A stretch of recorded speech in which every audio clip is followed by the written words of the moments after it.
Good evening बच्चों। पिछली class में मैंने कंप्लीट किया था एग्जाम्पल नंबर 32 तक, है ना, 32, 33 और कुछ हमने आगे के एग्जाम्पल शायद किए थे। एग्जाम्पल नंबर 40 भी मैंने कंप्लीट किया था, ठीक है।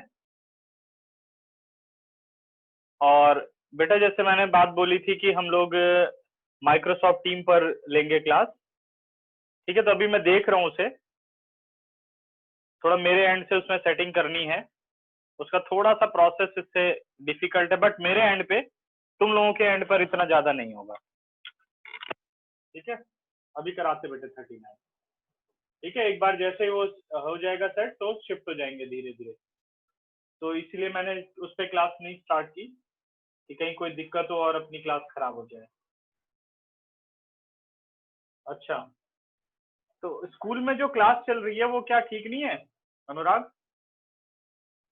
सर लेकिन उसमें ग्लिचेस बहुत ज्यादा है। देखते हैं, अभी देखते हैं, ट्रायल बेस पे रख लेंगे। अगर ऐसा रहेगा ना, कभी कभार सर चेंज करना ही क्यों है? चेंज नहीं करना, ठीक नहीं है। सर यही सही है, ये ठीक है। हाँ सर ये सर सही। आप एक बार वेबएक्स ट्राई करके देखो सर, उसकी वीडियो क्वालिटी बेटर है। वेबएक्स की? Yes sir. अच्छा ठीक है, देखते हैं। बाकी वैसे तो खैर इससे हम लोग फैमिलियर हो चुके हैं जूम से, तो चलो देखते हैं अभी, ठीक है। टीम तुम लोगों ने डाउनलोड तो कर लिया होगा टीम, या क्लास तो चली रही होगी टीम पर, यस सर। है ना। बाकी डाउनलोड करने की जरूरत ही नहीं है, सीधे आपको ज्वाइन ही कर लेना है, कुछ करना तो है नहीं उसके अंदर। मैं आप लोगों को लिंक भेज दूंगा और उसी के थ्रू स्टार्ट कर दोगे, है ना।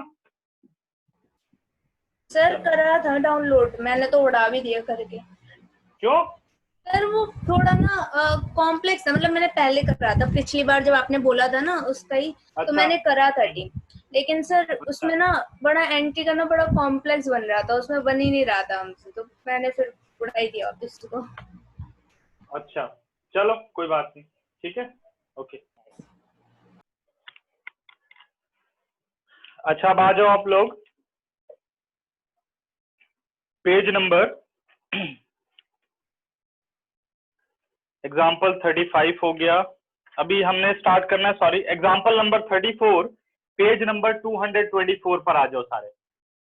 अब यहां से बेटे 6 मार्कर क्वेश्चन कैसे आते हैं उसका ये एक बेसिक क्वेश्चन है, ठीक है। ये क्वेश्चन आप देखोगे तो जैसे क्वाड्रेटिक इक्वेशन आपने की थी, लीनियर इक्वेशन आपने की थी, याद है, इसी से रिलेटेड जो वहां पर 10th क्लास में एप्लीकेशन पढ़ी थी, कुछ उसी से रिलेटेड ये क्वेश्चन है। लेकिन अब ये देखो कि यहाँ पर मैक्सिमा मिनिमा की क्यों जरूरत पड़ती है, क्या एप्लीकेशन में ऐसा चेंज आया है, ठीक है। अभी सबको मेरी आवाज क्लियर आ रही है? कोई ऐसा तो नहीं जिसको कोई दिक्कत हो रही हो? रेज करो अपना हैंड अगर कोई दिक्कत हो रही है तो।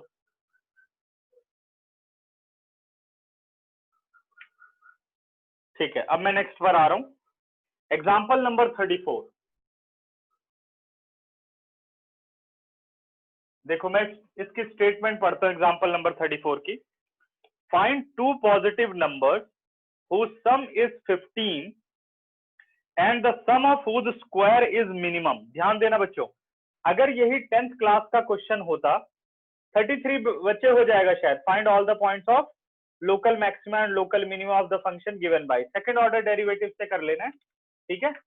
ये क्वेश्चन ऑलरेडी करवा चुका हूँ फर्स्ट ऑर्डर से, अब इसे आप सेकंड से कर लेना। मैंने भी कराया था शायद ये एग्जाम्पल, तुम लोगों को याद हो, अपनी तरफ से लेकर के इसको सॉल्व कर दिया था, चेक करना, ठीक है ना। तो सीधे अब आओ 34 पर। अब हम एप्लीकेशन पर चल रहे हैं जो 6 मार्कर क्वेश्चन है। पेपर में एक 6 मार्क क्वेश्चन जरूर इस टॉपिक में से आता है। तो मैं डिस्कस करो, कह रहा find the two positive number whose sum is 15 and sum of whose square is minimum. अगर यही 10th क्लास में क्वेश्चन होता तो ये क्वेश्चन में इसकी वैल्यू जरूर देता। The sum of whose square is 35, the sum of whose square is 404, ऐसे देता। लेकिन यहाँ क्वेश्चन क्या कह रहा है कि find two positive number whose sum is 15 and sum of whose square is minimum। कह रहा उनके स्क्वायर का सम मिनिमम होना चाहिए और उन नंबर का सम है 15। जब एक एप्लीकेशन क्वेश्चन आप पढ़ते हो तो उसमें क्या क्या वैल्यूज हमें अरेंज करनी है उस पर ध्यान देना। ठीक है, कह रहा है दो ऐसे नंबर हैं जिनका सम तो बनना चाहिए 15। ये मैं रफली समझा रहा हूँ बेटे, दो ऐसे नंबर हैं जिनका सम बनना चाहिए 15, लेकिन अगर उनके स्क्वायर का सम करो तो वो सबसे छोटा होना चाहिए। तो सपोज मैं ऐसे मानता हूं कि मैंने एक नंबर ले लिया 14 और एक नंबर ले लिया 1, तो आंसर क्या हो गया 15। अब जरा इसका स्क्वायर चेक करना, 14 square plus 1 square 196 plus 1 it is 197। ठीक है, एक और नंबर लेकर के देखते हैं, 13 प्लस 2 ये भी 15 देता है। 13 का स्क्वायर प्लस 2 का स्क्वायर 169 प्लस 4 कितना आ गया बेटे 9 4 13 173। ये देखो इससे छोटा हो गया स्क्वायर।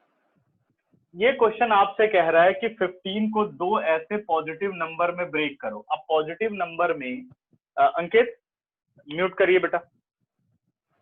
पॉजिटिव नंबर में तो कोई भी दो नंबर हो सकते हैं, नंबर ये भी हो सकता है 14.5 प्लस 0.5 है ना, 13 पॉइंट समथिंग फिर 2 या 12 point something then 2 point something.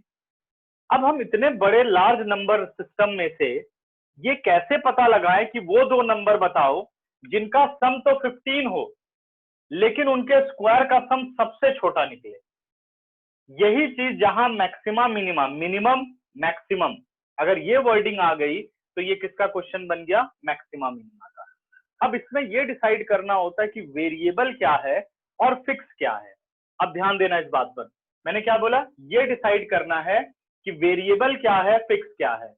अगर आप ये क्वेश्चन समझ रहे हो तो देखो 14 1 13 2, लेकिन जरा आरएचएस पर ध्यान देना, वो 15 ही रहेगा। यानी अपने पास जो दो नंबर हैं वो दो नंबर फिक्स नहीं है, वो कोई भी हो सकते हैं। वो दो नंबर फिक्स नहीं है, वो कोई भी हो सकते हैं, लेकिन जब दोनों का टोटल करो तो वो कितना बनना चाहिए, वो 15 ही बनना चाहिए। जब दोनों का टोटल करो तो क्या बनना चाहिए, 15 ही बनना चाहिए। क्लियर हो गई बात। तो अब हमें क्या करना है, सबसे पहले ये देखना है कि वेरिएबल क्या है, तो हम उन्हें लेट कर लेंगे। Let the positive numbers be x and y। ये क्योंकि चेंज हो रहे हैं इसलिए ये वेरिएबल है, ये x ये y या ये y ये x। और गिवन क्या हो गया, x plus y is equal to 15। ये दोनों वेरिएबल में रिलेशनशिप है, ये दोनों वेरिएबल में क्या है, रिलेशनशिप है कि भाई ये कितने भी बदल जाएंगे लेकिन टोटल 15 ही रहना चाहिए।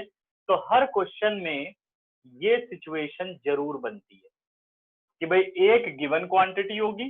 अब वो गिवन क्वांटिटी नंबर भी हो सकती है, वो गिवन क्वांटिटी कोई कांस्टेंट भी हो सकता है, वो given quantity volume area surface area कुछ भी हो सकता है। वो आप क्वेश्चन टू क्वेश्चन समझते जाएंगे। ठीक है, तो x प्लस वाई कितना आ गया बच्चों, x प्लस वाई अपने पास आ गया 15। ठीक है, अब कह रहा है इनके स्क्वायर का सम होना चाहिए minimum. Let s be the sum of square of numbers।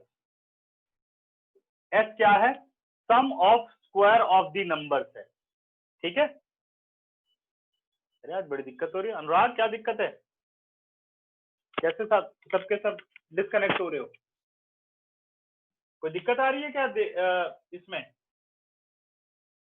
Board सबको क्लियर आ रहा है। Yes, sir. Yes, sir.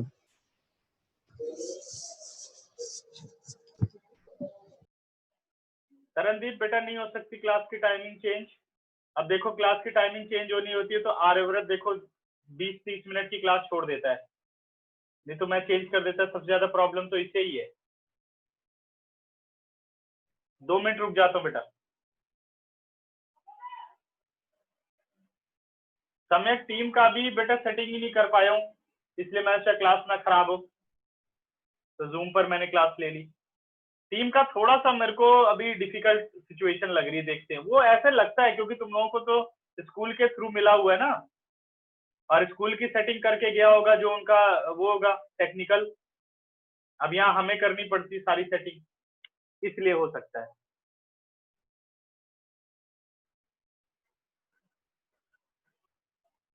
हाँ आर्यव्रत मैं समझ रहा हूँ, ठीक है, बस मुझे वो बता दे, मैं रिकॉर्डिंग भेजता रहूँ, याद दिला दिया कर।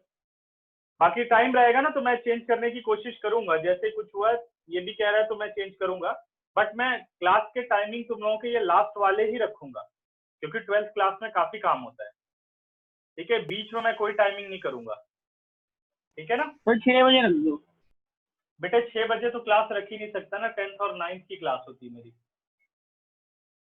ठीक है। सर और उनकी और जल्दी कर दो। और भी 2-4 क्लासें हैं, इंडिविजुअल क्लासेस लेता हूँ कुछ में, और वो पहले से जब कोई चीज फिक्स हो जाती है तो चेंज करना थोड़ा मुश्किल हो जाता है ना, ठीक है, इसलिए अब तो ये सोर्स होने की वजह से काफी फायदा हो गया ना, अब बहुत काफी दूर के भी कर लेते हैं ज्वाइन। चले आगे, देखो let s be the sum of square of number, ये हमने लेट कर लिया, और एस नहीं कोई टाइमिंग तो 7 बजे से ही रहेगा, 7 से 8:30 ही आपका टाइमिंग रहेगा, ये 12th क्लास का फिक्स टाइमिंग है, इसको कभी नहीं बदलता, ठीक है, ये ध्यान रखना सभी, क्योंकि इसमें बहुत काम कराना होता है। Let s be the sum of square of numbers, तो एस क्या हुआ बेटा, वेरिएबल हुआ, क्योंकि x square plus y square. एक बार मैं फिर क्वेश्चन को, अब बीच में तुम लोगों ने काफी डिस्कशन कर ली, डिस्कशन बाद में किया करेंगे, ठीक है ना, पहले इस पे ध्यान देना है। मैं फिर से एक बार क्वेश्चन पढ़ता हूं, अब सभी को मेरे ख्याल से क्लियर हो गया होगा बोर्ड, मेरी आवाज क्लियर हो गई होगी, ध्यान दे लो थोड़ा, है ना, सही है। अब बढ़ते हैं आगे।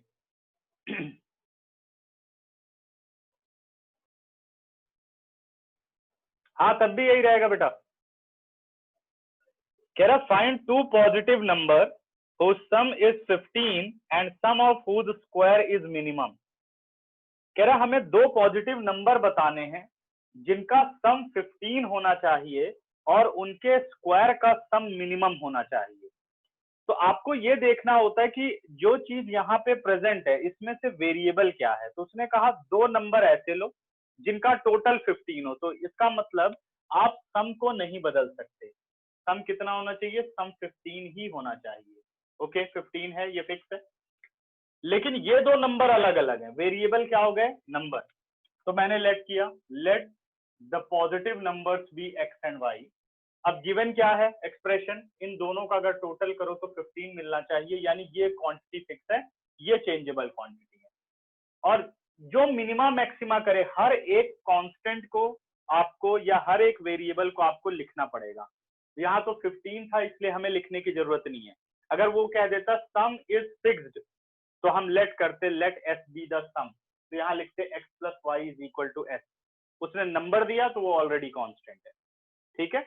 उसके बाद कह रहा है इनके स्क्वायर का सम, अब ये देखना है कि आप इनके स्क्वायर के सम को किससे प्रेजेंट करना चाहते हो, तो सम था इसलिए मैंने एस ले लिया, आप चाहो तो जेड ले सकते हो, let z be the sum of square of number, वो आपकी मर्जी है। अगर आप नंबर का स्क्वायर करो, देखो x square plus y square, अगर एक्स और वाई फिक्स नहीं है तो क्या उनके स्क्वायर फिक्स होंगे, नहीं, उनके स्क्वायर का सम भी फिक्स नहीं होगा, इसका मतलब जो उनके स्क्वायर के सम को प्रेजेंट करने वाला आपने सिंबल लिया है इट इज ऑल्सो वेरिएबल। अब शॉर्टकट में समझ लो, जिसको मैक्सिमम मिनिमा करना है वो भी वेरिएबल ही रहता है, ठीक है ना। अब बढ़ते हैं आगे, अब आपको इसे करना है मिनिमम, मिनिमम करने से पहले या मैक्सिमम करने से पहले जिस फंक्शन को आपको डिफरेंशिएट करना है वो एक वेरिएबल में होना चाहिए, या तो पूरा x में हो जाए या पूरा y में हो जाए। तो मैं आ रहा हूं इक्वेशन 1 पर, फ्रॉम इक्वेशन 1 यहां से मैंने निकाल लिया y is equal to 15 minus x, जो चेंज करना इजी हो आप उसे बदलोगे, ऐसा नहीं कि कोई ये फिक्स क्वांटिटी, चाहे आप x in terms of y कर लो या y in terms of x कर लो, जिससे आपका डेरिवेटिव बहुत ही सिंपलेस्ट बन जाए। अब आप देखो तो यहाँ पर तो दोनों ही सेम थे, इसलिए मैंने y को कन्वर्ट कर दिया. नाउ दिस s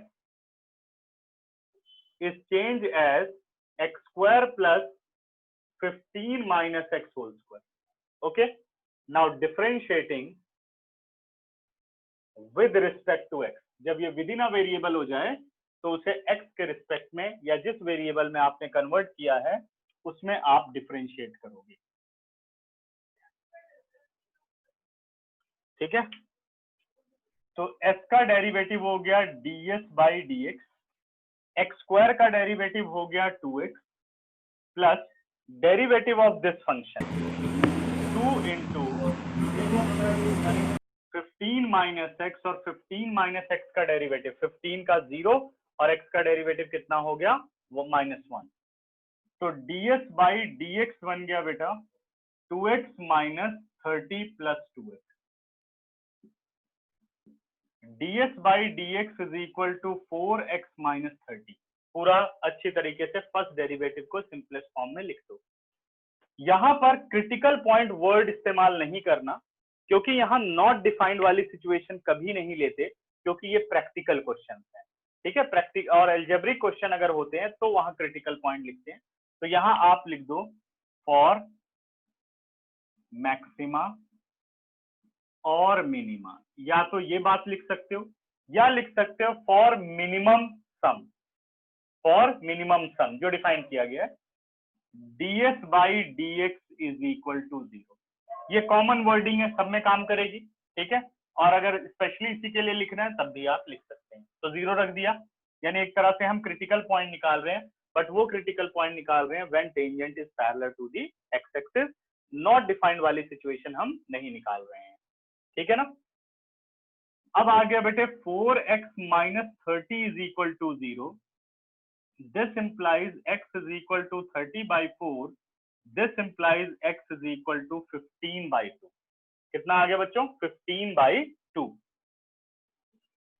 ठीक है, अब जो ये x निकला है क्या इसके लिए सम मिनिमम है? आपने क्रिटिकल पॉइंट निकाल लिया. अब आप यूज करते हो second order derivative test, again differentiating with respect to x sorry d2s by dx2. अब इसका डेरिवेटिव किया तो आंसर कितना आ गया 4. d2s by dx2 when x is equal to 15 by 2. ये बेटा 4 का 4 ही रहा, कोई चेंज नहीं आया, because d2s by dx2 at x is equal to 15 by 2 is greater than 0. therefore s is minimum. अब आपने क्या प्रूव कर दिया कि x प्लस वाई 15 दो नंबर, उन दो नंबर में से एक number x is equal to 15 by 2 है, उसके फॉर्म में y भी है, और इस x के लिए आपने कह दिया उनके स्क्वायर का सम मिनिमम है. सही है, 15 बाई 2 आ गया. अब आप सेकंड नंबर निकालो, मिनिमम आप प्रूव कर चुके हो. Therefore y is equal to 15 minus 15 by 2. y is equal to 15 by 2. तो आपके पास 15 को अगर ब्रेक करो तो आपको दो नंबर बनाने पड़ेंगे 15 बाई 2 एंड 15 बाई 2. इनका सम 15 होगा और इनके स्क्वायर का सम सबसे मिनिमम होगा. इनके स्क्वायर का सम सबसे मिनिमम होगा. क्लियर हुआ? ठीक है, चलो 10 सेकंड पहले इस पे डिस्कशन करेंगे, फिर मैं और क्वेश्चन पर चलूंगा. ये सब पहला बेसिक क्वेश्चन है, एक बार मैं और इसको रिपीट करना चाहूंगा. ठीक है, क्वेश्चन ने ये कहा बेटे कि two numbers whose sum is 15, ठीक है, and sum of their square is minimum. जो मिनिमम करना है यानी वही वर्किंग रूल है. ठीक है, जो मिनिमम करना है वो वर्किंग रूल है, या मैक्सिमम करना है. और जैसे कह रहा है सम इज 15, तो ये जो वैल्यू है ये गिवन वैल्यू है, मतलब जो चेंज नहीं होगी तो समझ जाओ वो गिवन है. तो आपको जो चेंजेबल क्वांटिटीज हैं वो नंबर थे, तो आप उन्हें लेट कर लोगे. Let the two number be x and y. तो x और y दो नंबर ले लिए, दोनों का सम किया तो 15. रणदीप अभी मैं पढ़ता हूँ फिर बताता हूँ. x प्लस वाई कितना हो गया 15. Let s be the sum of square of the number. जो भी वेरिएबल आप मिनिमा या मैक्सिमा करना चाहोगे तो उसको लिखना पड़ेगा, नहीं लिखोगे तो हाफ मार्क्स कट जाएंगे। डिफाइन करने पड़ते हैं सारे वेरिएबल और कांस्टेंट। तो एस क्या है, उनके स्क्वायर का सम मिनिमम है, यानी x square plus y square हो गया। व्हाट इज, अब इसको मिनिमा या मैक्सिमा यानी डेरिवेटिव आपको करना पड़ेगा। डेरिवेटिव करने से पहले आपको इसे एक वेरिएबल में करना होगा, यानी या तो ये पूरा x में हो जाए या ये पूरा y में हो जाए। तो फ्रॉम इक्वेशन 1 मैंने y को कन्वर्ट किया x, हमेशा गिवन वाले से आप कन्वर्ट कर पाओगे। तो मैंने कन्वर्ट किया, y हो गया 15 माइनस एक्स, पुट कर दिया। अब y की वैल्यू को हमने सब्स्टिट्यूट कहाँ किया, इक्वेशन 2 में, जिसे हमें डिफरेंशिएट करना, पुट कर दिया। फर्स्ट डेरिवेटिव किया बेटे, फॉर मैक्सिमा और मिनिमा, आपको वैल्यू मिल जाएगी। डबल डेरिवेटिव करोगे उसमें वो वैल्यू पुट करोगे, अगर पॉजिटिव आता है तो उस वैल्यू पे क्या है, मिनिमम। और जरूर आएगा, ऐसा नहीं कि ये उसने बोला मिनिमा तो प्रूफ होगा मिनिमा। ये सब जो क्वेश्चन है वो एक थ्योरम की तरह है। अगर आपसे कोई ये कहे कि ऐसे दो नंबर बताओ जिनका सम 8 हो लेकिन उनके स्क्वायर का सम मिनिमम हो, तो ये 100% है कि वो 4 4 ही होगा, उसके अलावा कोई नंबर नहीं हो सकता। तो ये सभी नंबर को जस्टिफाई कर रहा है। तो एक थ्योरम आपने प्रूव की है, ठीक है। 2 मिनट रुक जाता हूँ, करेक्ट। तो ये आपने क्या की है, थ्योरम प्रूव। समझ में आ रहा है? बस इस तरीके से आपको करना है। अब आप लोग पढ़ो और कोई डाउट है तो मैं से पूछो। रणदीप सर, आप अल्टरनेटिवली 1.5 आवर्स की क्लास लेते हो ना, 7 से 8:30, ठीक है। रोज 7 से 7:45 की तो करो।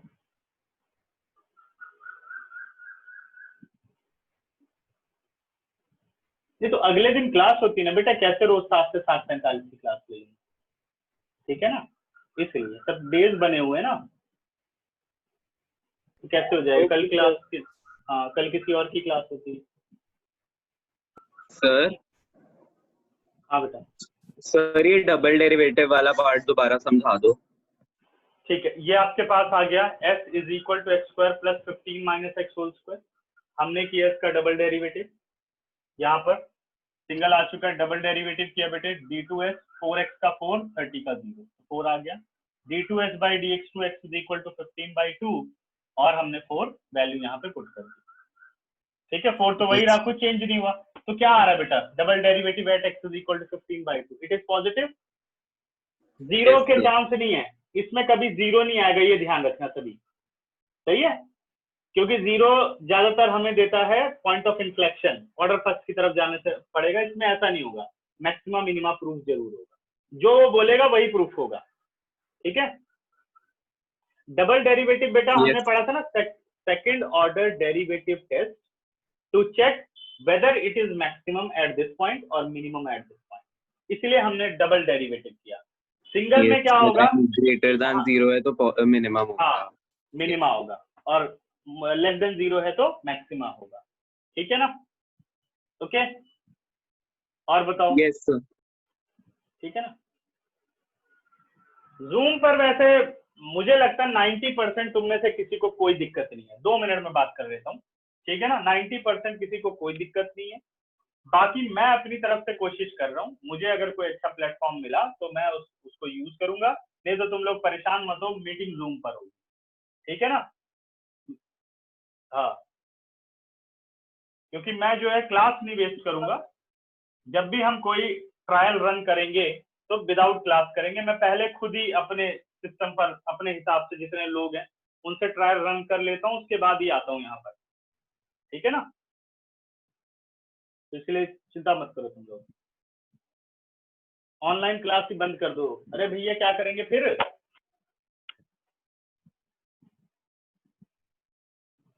हाँ जूम ठीक है, मुझे लग रहा है सबको सही, मुझे भी खुद ही ठीक लगता है।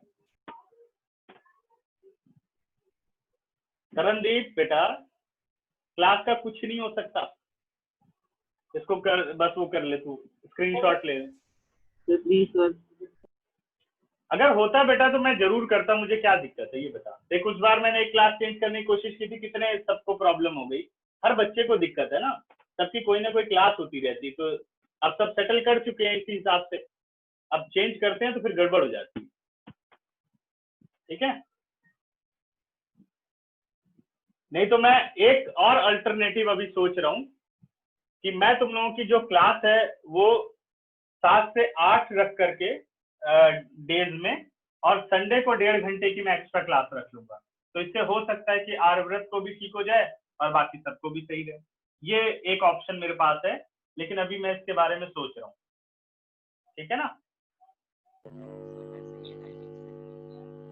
फिर संडे की क्लास लेकिन हमें फिक्स रखनी पड़ेगी, ये हमें करना पड़ेगा, वो सोच के मैं आपको बताता हूँ।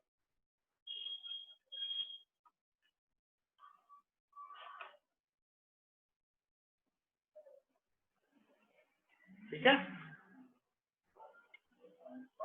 तो इसके अकॉर्डिंग हम चल लेंगे अगर तुम लोगों को ऐसा लग रहा है तो।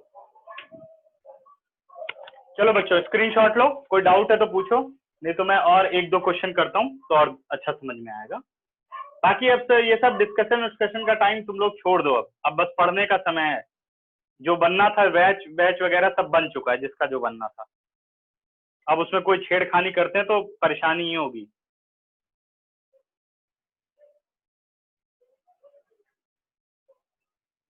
और ये सारा घाटा तुम्ही लोगों को होगा, मेरे को क्या है बताओ?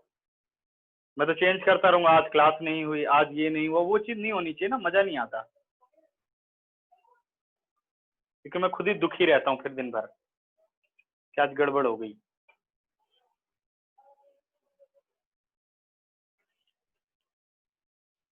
ठीक है, चलिए बच्चों हटा रहा हूँ इसे।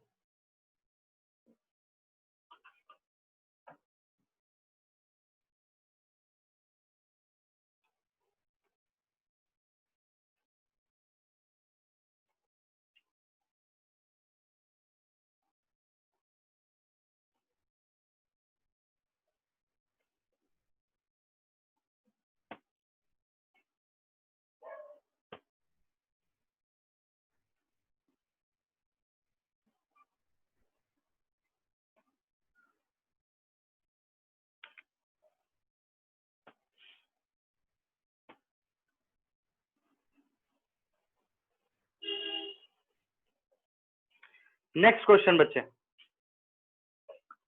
अब पहले हम 35th क्वेश्चन नहीं करेंगे, या कर सकते हैं, चलिए 35 पहले कर लेते हैं, देखते हैं अगर मुश्किल लगेगा तो फिर इसको और डिस्कस करेंगे बार बार। कह रहा find the shortest distance of the point 0C। कह रहे 0C कोई भी एक कोऑर्डिनेट है, इसका शॉर्टेस्ट डिस्टेंस बताना है from the parabola y is equal to x square, from the parabola y is equal to x square where c is greater than equal to 0 but less than equal to 5। ठीक है बेटा, इसका मतलब ये नहीं है कि c वेरिएबल है, क्योंकि c की एक पर्टिकुलर रेंज दे दी कि 0 से 5 तक ये एक नंबर है जो 0 से 5 के बीच में आता है। तो c क्या हो गया? c is a constant value. ठीक है, ये एक फिक्स पॉइंट है और आपको बताना है कि पैराबोला से इसका सबसे नियरेस्ट डिस्टेंस। ठीक है, find the shortest distance of the point 0C from the parabola. आपने ये पॉइंट ले लिया P जो कि है 0C, इसका सबसे छोटा डिस्टेंस। अगर इसके सबसे छोटे डिस्टेंस पर चले तो डिस्टेंस बेटे पैराबोला और पॉइंट P के बीच में क्या होगा? अगर पैराबोला पर कोई पॉइंट आए और उस पॉइंट से और पॉइंट P के बीच में, यानी PQ जो डिस्टेंस है, अगर ये सबसे मिनिमम प्रूफ हो जाए तभी आप कह सकते हो कि ये शॉर्टेस्ट डिस्टेंस। यानी आपको यहाँ एक पॉइंट लेना पड़ेगा Q से P के बीच के डिस्टेंस को आपको मिनिमम करना पड़ेगा। अब जो ये Q पॉइंट है ये तो फिक्स नहीं है, 0C तो फिक्स है कि प्लॉट कर दिया गया। अब Q यहाँ पर भी हो सकता है, यहाँ पर भी हो सकता है, यहाँ पर पैराबोला पर कहीं पर भी Q हो सकता है। तो इसका मतलब जो Q पॉइंट है वो एक मूविंग पॉइंट है, यानी चेंजेबल पॉइंट है, तो वो एक वेरिएबल पॉइंट है। ठीक है, तो हमें क्या करना है? इस वेरिएबल पॉइंट के कोऑर्डिनेट ले लेने। तो वेरिएबल पॉइंट के कोऑर्डिनेट हो गए h और k। ठीक है, अब Q में h और k दोनों ही पॉइंट क्या है? मूविंग पॉइंट है। तो जैसे Q मूव होगा h में भी चेंज आएगा, k में भी चेंज आएगा। तो ये दो वेरिएबल हो गए h और k। क्लियर हो गया? जब h और k वेरिएबल हो गए तो हमें डिस्टेंस को मिनिमम करना है, तो मैं डिस्टेंस PQ को फाइंड आउट करता हूं by using distance between 2 point x2 minus x1 यानी h minus 0 whole square, y2 minus y1 k minus c whole square. जो भी क्वेश्चन तुम लोगों के दिमाग में बनते हैं वो जरूर पूछो, क्योंकि ये टॉपिक डिफिकल्ट कह सकते हैं अगर ध्यान से समझ नहीं आया तो। फिर बार बार तुम लोग पूछोगे कि एक बार और इस चीज को समझाओ, तो इसलिए अभी ज्यादा कोशिश कर लो, जो कि बहुत कम पूछना पड़े आपको, आगे जितने भी क्वेश्चन आते जाएं आपको इजी लगे। तो PQ क्या हो गया बेटे, h square plus k minus c whole square. हाँ बेटा, कोई कुछ पूछना चाहता है? अब यहां देखो, मुझे PQ को डिफरेंशिएट करना है, तो मैं पहले ही PQ को लेट कर लेता हूं एक variable. Let d is equal to PQ distance. This implies d is equal to root h square plus k minus c whole square. अब सबसे पहले ये हमें डिसाइड करना होगा कि यहाँ कांस्टेंट क्या है और वेरिएबल क्या है। h is variable, k is variable, c is constant. यानी जिसे आप डिफरेंशिएट करने चल रहे हो उसमें दो वेरिएबल है, एक वेरिएबल नहीं है, तो आप डिफरेंशिएट नहीं कर सकते। तो हमें वो कॉन्सेप्ट लगाना होगा कि कैसे h और k को हम एक वेरिएबल में कन्वर्ट कर सकते हैं, कि what is the relation between h and k, पहले हमें फाइंड आउट करना होगा। Because Q lies on the curve y is equal to x square, therefore this coordinate satisfy the equation of the curve. K is equal to h square, ये अपना result हो गया second. ध्यान दो, यानी अब मैं K को रिप्लेस कर सकता हूं। This implies D is equal to root h square plus h square, या सॉरी h स्क्वायर को बदल लेते हैं, ज्यादा इजी हो जाएगा। h square is k plus k minus p whole square. ठीक है, अब अगर होल रूट आ रहा है तो हम एक कॉन्सेप्ट और लगा सकते हैं जो कि डिफरेंशिएशन इजी हो, स्क्वायरिंग ऑन बोथ साइड।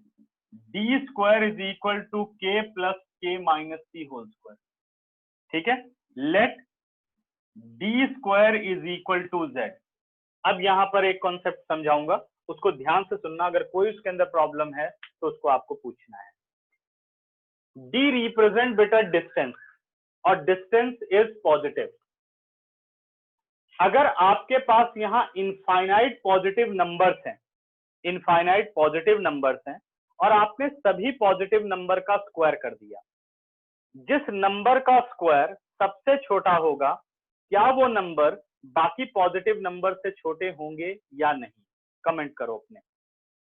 अगर अपने पास इनफाइनाइट पॉजिटिव नंबर हैं, आपने सभी पॉजिटिव नंबर का स्क्वायर किया और आपने सबसे छोटा एक स्क्वायर ढूंढा, उस अब जिस नंबर का वो स्क्वायर है उस नंबर में और बाकी नंबर में क्या ये रिलेशन नहीं होगा कि वो नंबर बाकी सभी नंबर से छोटा होगा? जिस पॉजिटिव नंबर का स्क्वायर सबसे छोटा होगा वो नंबर भी छोटा ही होगा पॉजिटिव नंबर से। ठीक है या नहीं? Okay, clear?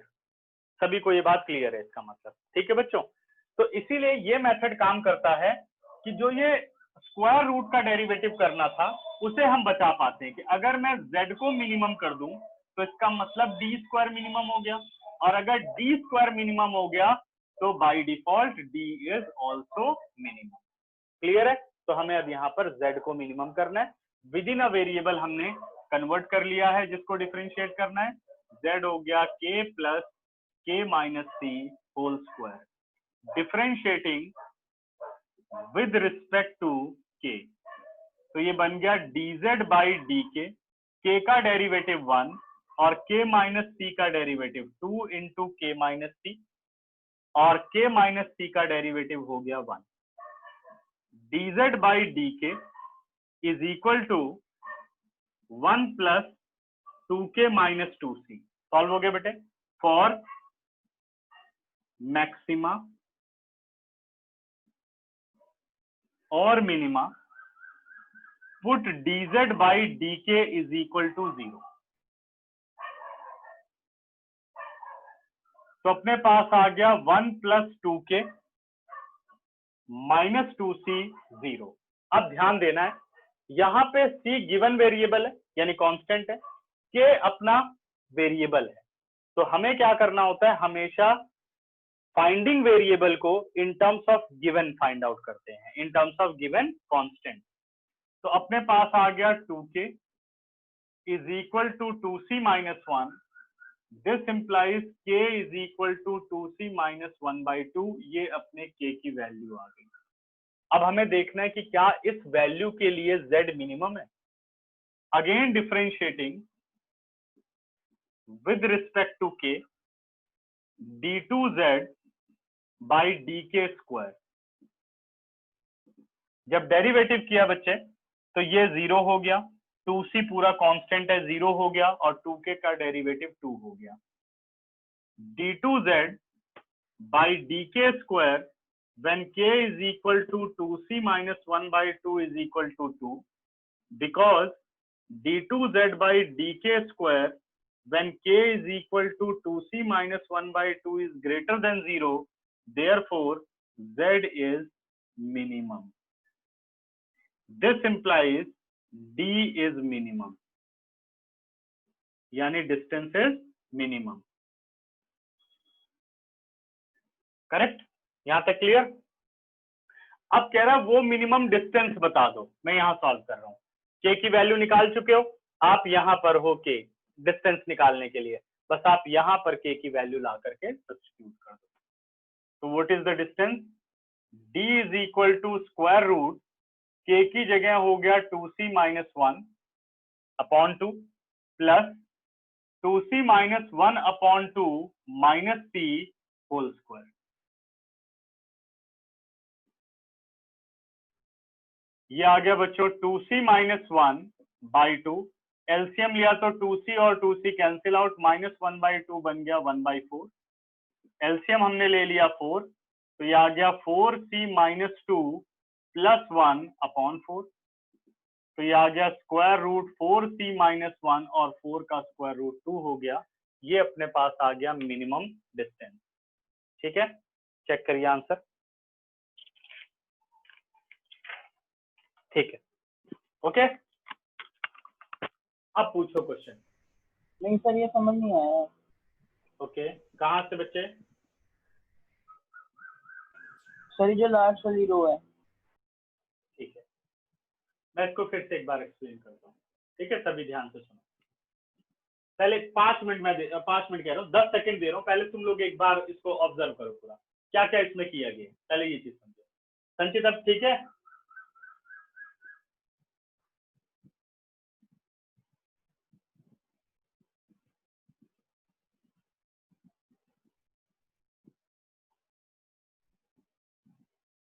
संचित दिक्कत हो बेटा दोबारा रिज्वाइन कर लो।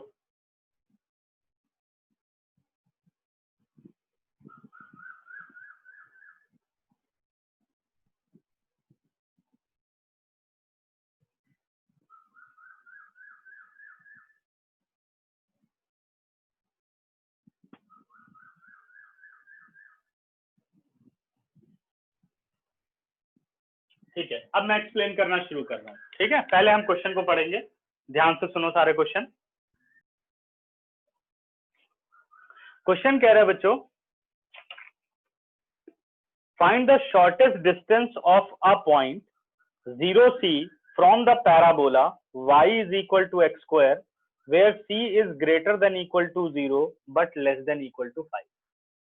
जो इसने आपको पॉइंट दिया वो एक मूविंग पॉइंट नहीं है, उसने कहा कोई भी एक पॉइंट है P, उसको मैंने P नाम दिया, फिक्स कर दिया प्लेन में, और उसके कोऑर्डिनेट आपको दे रखे हैं 0c। C की बेटर रेंज इसलिए दी गई है कि ये स्क्वायर रूट को डिफाइन कर सके, इसलिए C को लिखा गया है। ठीक है ना, करेक्ट? तो 0 से कहां तक वैल्यू दी उसने? C की वैल्यू है 0 से 5 तक, तो वो वैल्यूज आप यहाँ पे रख सकते हैं। करेक्ट है? और लेकिन इसमें कुछ कंडीशंस आप देखो, C को अगर आप 0 रख दो तो ये आपका इमेजिनरी आ जाएगा, तो उसी के हिसाब से आपको वैल्यूज यहाँ रखनी पड़ेगी जो भी इसने बनाया है। ठीक है, तो ये बात आपको समझनी है। अब क्वेश्चन में कह रहे हैं, तो इसे बस ये आप समझ के रखो कि ये बात जो बोली गई है वेरिएबल के लिए नहीं है, कांस्टेंट के लिए बोली गई है, ठीक है। कह रहा पैराबोला से इसका सबसे मिनिमम डिस्टेंस होना चाहिए। तो पैराबोला से डिस्टेंस निकलेगा कैसे? तो वो डिस्टेंस निकालने का क्या तरीका होता है कि पैराबोला पर अगर किसी पॉइंट से, यानी parabola is a collection of infinite point, ठीक है, उन इनफाइनाइट पॉइंट्स में से कोई भी एक पॉइंट होगा, उसका P के साथ जो डिस्टेंस है कह रहा वो सबसे छोटा होना चाहिए।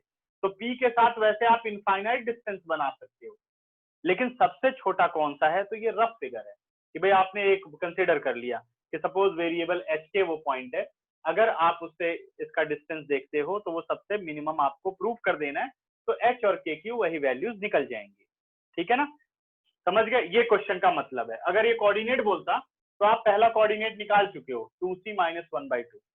अब इसको आप यहाँ रख दो, k की वैल्यू और h निकाल लो, तो आपको h का कोऑर्डिनेट मिल जाएगा, यानी ये पॉइंट q आपको मिल जाएगा। यानी आपने इन इनफाइनाइट पॉइंट में से q को सर्च कर लिया कि भाई अगर यहां से p का डिस्टेंस बोला जाए तो वो सबसे मिनिमम डिस्टेंस होगा, ठीक है। देखो कैलकुलस का कितना फायदा है, नहीं तो आपको हर एक ज्योमेट्रिकल ले लेके प्रूफ करना पड़ता, स्केल से नापना पड़ता, और इस पूरे पैराबोला को प्रॉपर बनाना पड़ता, इस पॉइंट C को प्रॉपरली फिक्स करना पड़ता, और देखो C 0 से 5 के बीच में, तो C फिक्स कहाँ करोगे आप, ठीक है ना, तो इसलिए कैलकुलस आया। अब बात ये हो रही है, डिस्टेंस मार्क कर दिया, अब डिस्टेंस कह रहा है तो डिस्टेंस निकालना है। तो डिस्टेंस अगर एंड पॉइंट के कोऑर्डिनेट दे रखे हैं तो डिस्टेंस निकालने के लिए हम कोऑर्डिनेट ज्योमेट्री लगाते हैं। तो हमने वो डिस्टेंस PQ फाइंड आउट कर लिया, क्या आ गया, x2 - x1 whole square y2 - y1 whole square, correct है, ये आपने बना दिया। PQ को डिफरेंशिएट करना थोड़ा अजीब लगेगा, d over PQ upon DH या DK, इसलिए आपने इसको एक वेरिएबल माना, let d is equal to PQ, तो आपने लिख दिया DH² plus K - C whole square, ठीक है। लेकिन डिफरेंशिएट आप तब कर सकते हो जब यहाँ पर h और k जो कि दो वेरिएबल हैं, अगर वो एक वेरिएबल में हो, या तो पूरा h में हो जाए या पूरा k में हो जाए, ठीक है। तो आपने क्या किया कि भाई विद इन अ वेरिएबल करने के लिए आपको देखना पड़ेगा कि h और k में क्या रिलेशन है। जैसे पिछले क्वेश्चन में हमें सीधे रिलेशन गिवन था कि उनका सम है 15, यानी x प्लस वाई कितना है 15, x plus y is equal to 15।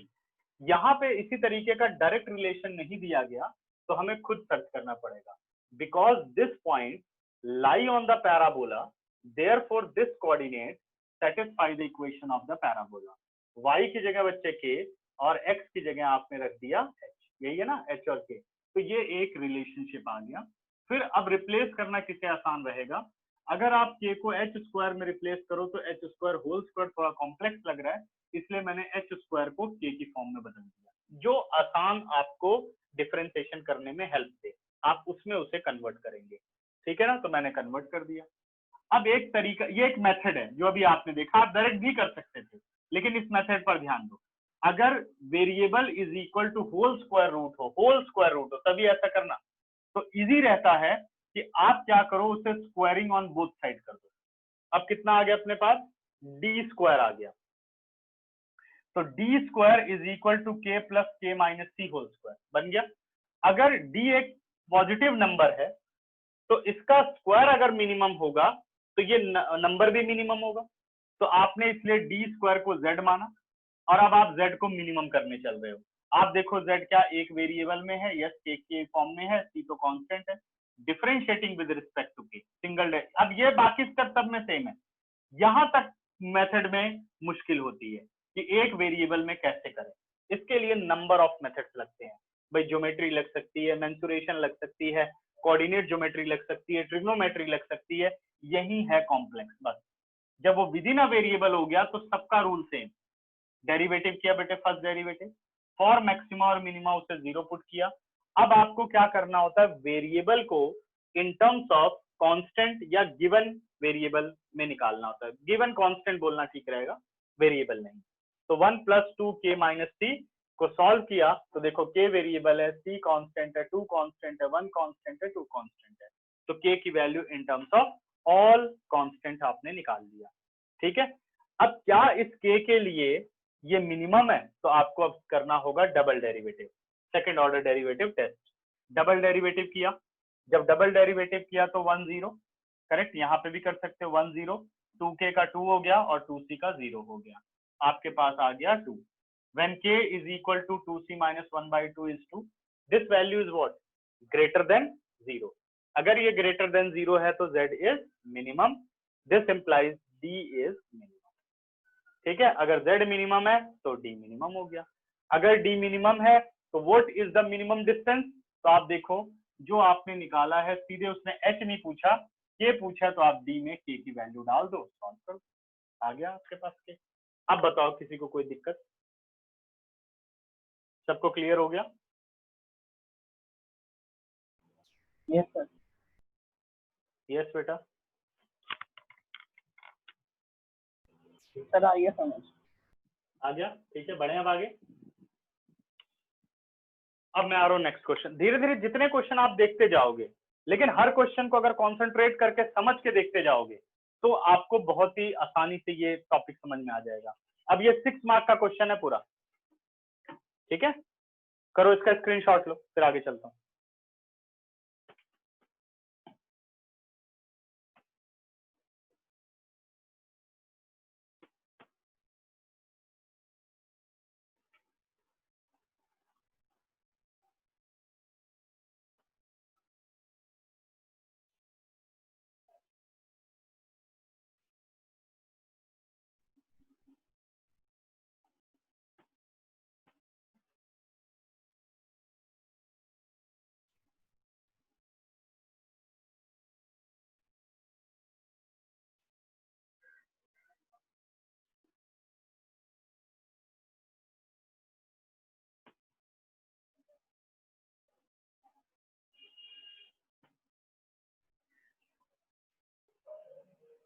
Next देखिए बेटा, example number 36।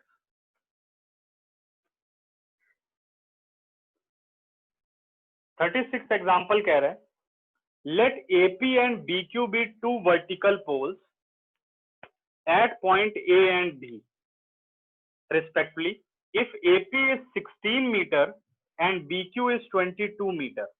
AP is 16 meter and BQ is 22 meter. ये आ गया अपने पास A और B। अब मैं क्वेश्चन के साथ फिगर यही बनानी है, वैसे तो एग्जाम में फिगर नहीं होगी। तो let AP and BQ be two vertical pole at a point A and B if AP is 16, BQ is 22. AP is 16। अब ध्यान देना बेटा, AP का मतलब ये फिक्स है 16 मीटर, कुछ चेंज नहीं है, तो AP is constant quantity।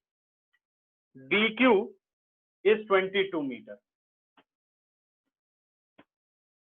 BQ is 22 meter.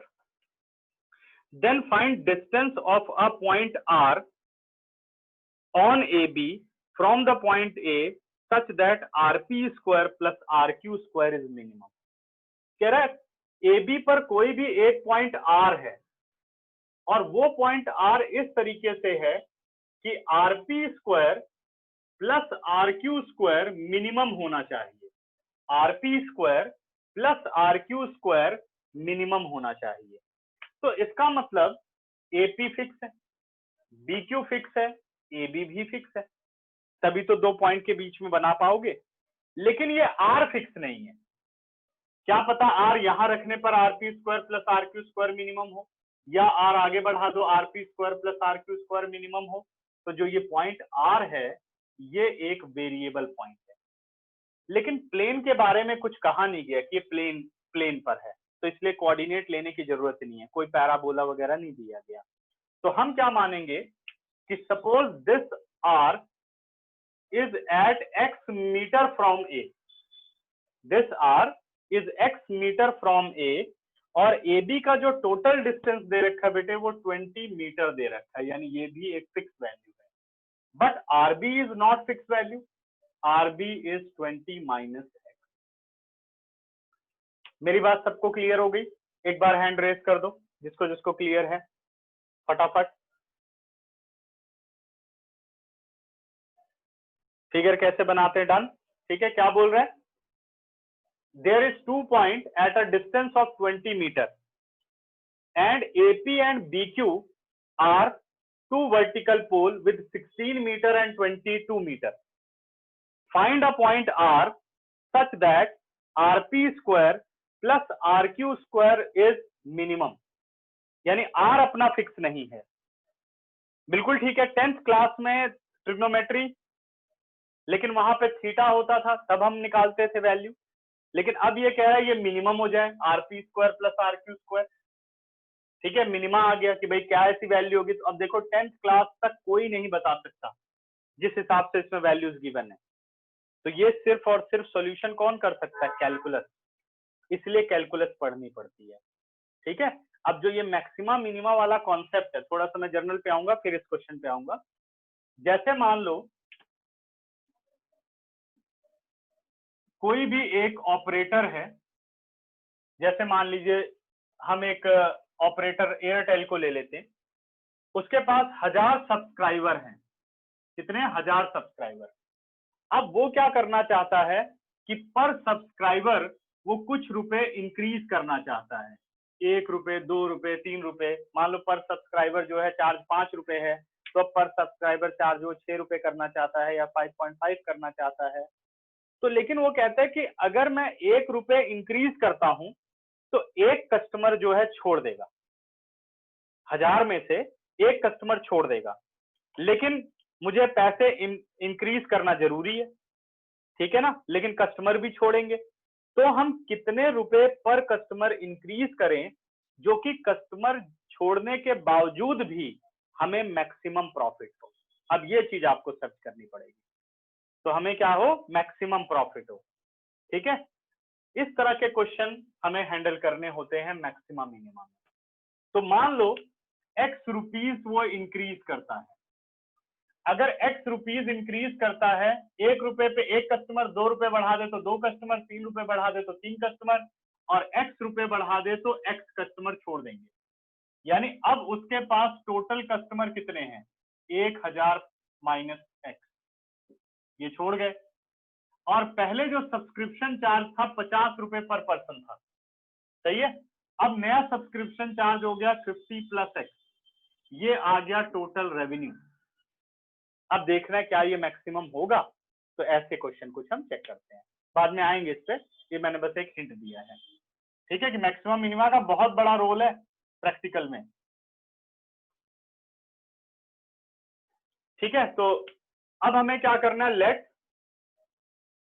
S is equal to RP square plus RQ square, जिसे हमें मिनिमम करना है अकॉर्डिंग टू पाइथागोरस थ्योरम। क्योंकि वर्टिकल का मतलब क्या है, ये 90 डिग्री पर है, तो RP स्क्वायर को क्या लिख सकता हूं बेटा, डायरेक्ट लिख दूं।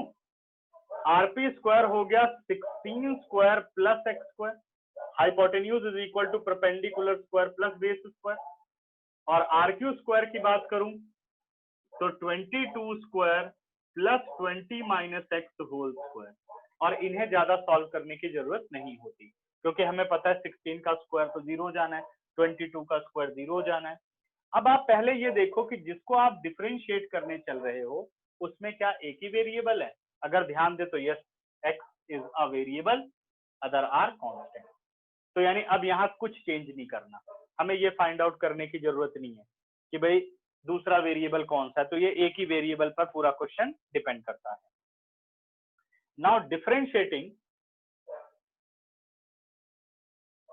विद रिस्पेक्ट टू एक्स, तो s का हो गया ds बाई डी एक्स, 16 का 0, एक्स स्क्वायर का हो गया 2x, 22 का 0, और इसका डेरिवेटिव हो गया 2 इंटू 20 माइनस एक्स, और 20 माइनस एक्स का हो गया -1। ठीक है, now ds by d x is equal to 2x, और इसे मैं सिंप्लीफाई करूं तो आ गया -40 plus 2x। ds by d x is equal to 4x minus 40। ठीक है ना, for maxima minima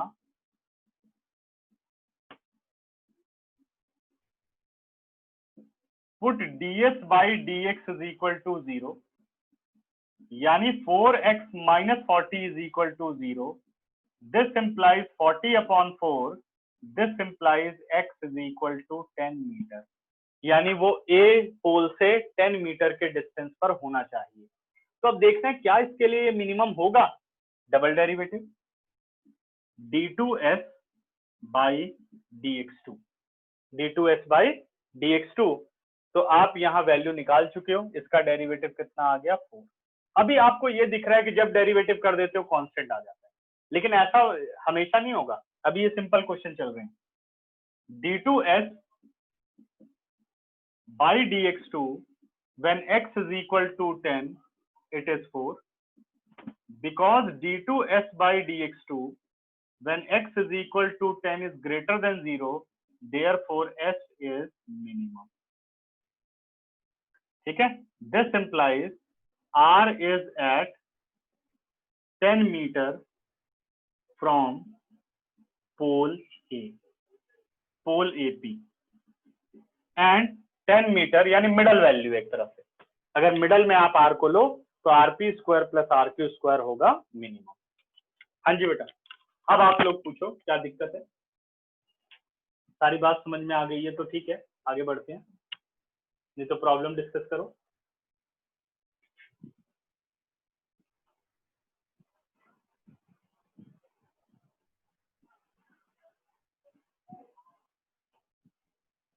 yes yes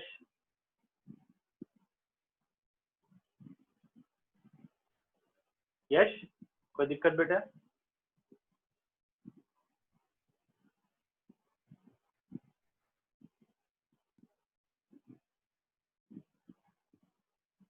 ये बेटा क्वेश्चन में गिवन है. देखो, A B from the point A such that RP square plus RQ square is minimum. ठीक है.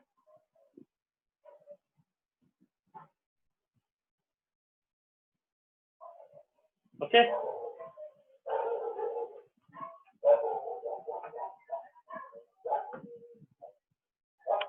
अब मैं रब कर रहा हूं, इसका स्क्रीनशॉट लो. अब बहुत इंपॉर्टेंट क्वेश्चन करेंगे, एग्जांपल 37. अब शुरू हो रहे हैं बोर्ड वाले क्वेश्चन. एक वो डिस्टेंस वाला आया था और एक अब आया है, और इसका क्वेश्चन लगभग एनसीईआरटी से ही आता है. ठीक है, ज्यादा चांस होते हैं. हटा रहा हूं बच्चों.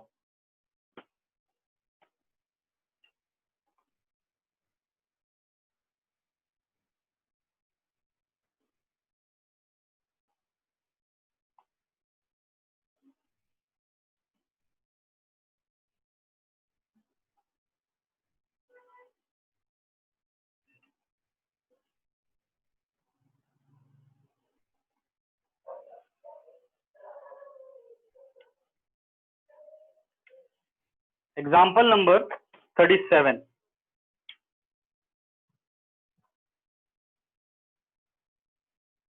अब सभी फुल कॉन्सेंट्रेट हो जाओ, पानी वानी पड़ाओ, पी लो फटाफट. अब बहुत ध्यान से समझना सब.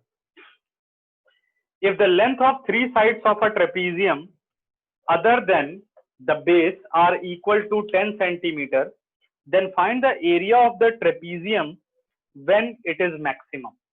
ठीक है, क्या कह रहा है? If the length of three sides of the trapezium other than the base are equal to 10 centimeter, then find the area of trapezium when it is maximum. तो ट्रेपीजियम का एरिया हमेशा याद रखो, ट्रेपीजियम का जो बेस है वो larger होगा. कह रहा है बेस को छोड़ करके बाकी सभी साइड की लेंथ 10 सेंटीमीटर है. ठीक है, तो मैंने ट्रेपीजियम बना दिया. ये ट्रेपीजियम हो गया A B C D. Base को हमने छोड़ा, बाकी सभी 10 सेंटीमीटर. और जहां बेटा यूनिट का इस्तेमाल हो, आपके फाइनल आंसर में यूनिट जरूर होनी चाहिए, नहीं तो उसके हाफ मार्क्स कट जाते हैं. ठीक है ना. तो ये आपने एक ट्रेपीजियम बना लिया. लेकिन ट्रेपीजियम के जो एरिया का फॉर्मूला होता है वो होता है half into altitude into sum of parallel side. अब पैरेलल साइड तो हमें पता है ठीक है, कि एक पैरेलल साइड डीसी 10 सेंटीमीटर है और एबी की वैल्यू नहीं पता, ऑल्टीट्यूड नहीं पता, ठीक है। और अगर ये नॉन पैरेलल साइड्स इक्वल होती हैं तो इसे हम कहते हैं आइसोसेलेस ट्रेपीजियम। आइसोसेलेस ट्रेपीजियम की क्या प्रॉपर्टी होती है, ये मैंने ऑल्टीट्यूड ड्रॉ कर दिया,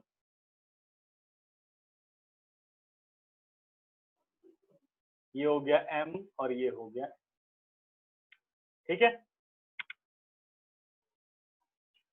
अब ये सब आप डायरेक्टली लिख सकते हो, dm perpendicular to AB, cn perpendicular to AB, but मैं एक्सप्लेन कर रहा हूं, ये सब लिखना नहीं आपको 12th क्लास में, ठीक है।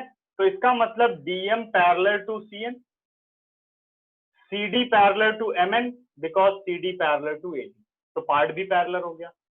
अगर अपोजिट साइड्स हो गई पैरेलल तो DMNC इज अ पैरेललोग्राम, और पैरेललोग्राम का अगर एक एंगल 90 है तो इट इज अ रेक्टेंगल, सही है। और रेक्टेंगल की opposite sides equal in length होती हैं, तो अगर CD 10 सेंटीमीटर है तो MN भी हो गया 10 सेंटीमीटर, करेक्ट है। अब नेक्स्ट क्या करना है, बिकॉज ट्राइंगल, भाई ये पूरी लेंथ चाहिए आपको AB, तभी आप निकाल पाओगे एरिया, और ये ऑल्टीट्यूड चाहिए आपको DM या CN में से कोई एक। Because triangle AMD congruent triangle BNC, ये डायरेक्ट लिख देना है, कोई कॉन्ग्रुएंसी नहीं शो करनी, बट मैं तुम लोगों को एक बार याद दिलाऊंगा कि इसको हम कैसे कॉन्ग्रुएंट करते। In triangle AMD and triangle BNC angle M is equal to angle N because each 90, AD is equal to BC given, DM is equal to CN because altitude between same parallel line, therefore triangle is congruent by RHS, ठीक है। तो ये सब नहीं लिखना, बस लिखना because congruent, therefore AM is equal to BN is equal to X, AM is equal to BN by CPCT होगा, और उसको हमने X मान लिया तो AM भी X हो गया और BN भी X हो गया, ठीक है। ओके,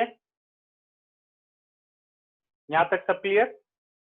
नेक्स्ट, अब चाहिए एरिया, इसको मैं मान रहा हूं बेटे ऑल्टीट्यूड H।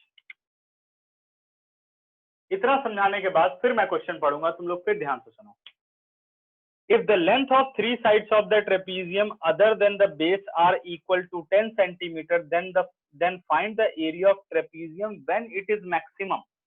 इसका कहने का मतलब है कि आपको एरिया निकालना है और उस एरिया को मैक्सिमम प्रूफ करना है। कह रहे एरिया तब बताओ जब एरिया मैक्सिमम होगा, तो इसका मतलब मैक्सिमम प्रूफ करना है, ठीक है। और वो मैक्सिमम एरिया आपको बता देना है कि वो मैक्सिमम एरिया कितना होगा। ओके, अब बढ़ रहा हूं बच्चों आगे। तो what is the area, 1/2 into altitude H और sum of parallel sides AB plus CD, सारी वैल्यूज आप रखो इस एरिया में। 1/2 इंटू H, AB की वैल्यू हो गई AM plus MN plus NB, यानी x plus x 2x plus 10, correct है बच्चों, और प्लस 10 CD हो गया। 1/2 इंटू H, ये आ गया 2x 10 प्लस 10 20, 2 बच्चों कॉमन लिया, कट कर दिया, H इंटू x प्लस 10, ये अपना सिंप्लीफाई होकर के एरिया आ गया जिसे हमें डिफरेंशिएट करना है। तो अब ये बात समझने वाली है कि x और h ये क्या होंगे, ये वेरिएबल होंगे। ऐसा क्यों, क्योंकि अगर आप एक ट्रेपीजियम की बात करते हो, जैसे ये, सही है, कह रहा है तीनों लेंथ आपको दे रखी है 10 सेंटीमीटर 10 सेंटीमीटर 10 सेंटीमीटर, ऐसे मान लीजिए आपको 3 रॉड्स गिवन है, ये भी 10, ये भी 10 और ये भी 10। कह रहा है एक ट्रेपीजियम बनाओ जिसका एरिया मैक्सिमम हो, ठीक है। तो और हमें बेस नहीं पता, तो बेस हमें डिसाइड करना पड़ेगा कि बेस हम क्या लें, भाई कितना लंबा बेस लें। तो बेस क्या हुआ, वेरिएबल। अब ट्रेपीजियम जो बनाने का तरीका है, अगर आप ट्रेपीजियम ऐसे बना दो, ये देखिए, ये भी 10, ये भी 10, ये भी 10, तो हाइट क्या हो गई ऊपर, यानी ये छोटा हो गया। अगर मैं ऐसे बना दूं ट्रेपीजियम, तो ये हाइट और छोटी हो गई, उधर बड़ी है, जितना आप उसको बढ़ाते जाओगे उतनी हाइट नीचे आती जाएगी, ठीक है। और जितना आप इसको बढ़ाएंगे, ये देखिए ये डिस्टेंस और यहाँ ये डिस्टेंस भी बढ़ता जाएगा। तो यानी x भी आपका वेरिएबल है और h भी वेरिएबल है। तो यानी हम इसे अभी डिफरेंशिएट नहीं कर सकते जब तक कि हम इसे विद इन अ वेरिएबल ना बना, ठीक है ना। अब क्या होता है कि हमें वो सिचुएशन देखनी है जहां पर ये दोनों वेरिएबल किसी रिलेशन के साथ लिंक होते हो। रिलेशन इन द सेंस कि भाई मेंसुरेशन, ज्योमेट्री, एल्जेब्रा, कोई भी ऐसे कॉन्सेप्ट को यूज करके हम इन्हें लिंक कर पाए। तो आपने बस वो सिचुएशन देखनी होती कि कहां पर इनको मैंने प्लॉट किया। ध्यान दो, x H triangle AMD is a right angle triangle, x and h related with 10। तो देखो x और h का एक रिलेशनशिप आ गया, ठीक है। तो हम आ जाएंगे इन ट्राइंगल AMD, किसमें आ गए AMD according to Pythagoras AD square is equal to AM square plus DM square. और लिखना चाहो तो लिख सकते हो बाय पाइथागोरस, नहीं लिखते हो तो 12th में कोई नंबर नहीं कटते इन सब बातों के, जितना छोटी क्लास का कॉन्सेप्ट इस्तेमाल करेंगे आप। तो AD हो गया 100, AM इज x स्क्वायर और DM is h square, DM is h square. तो देखो किसे बदलना आसान रहेगा, मेरे हिसाब से h को, क्योंकि h सिंगल है, यही पुट कर देंगे, बाकी ये बाइनोमियल है, ऐसे ही रहेगा। This implies h is equal to root 100 minus x square। This is your second relation. h और x को हमने रिलेट कर दिया from first and second.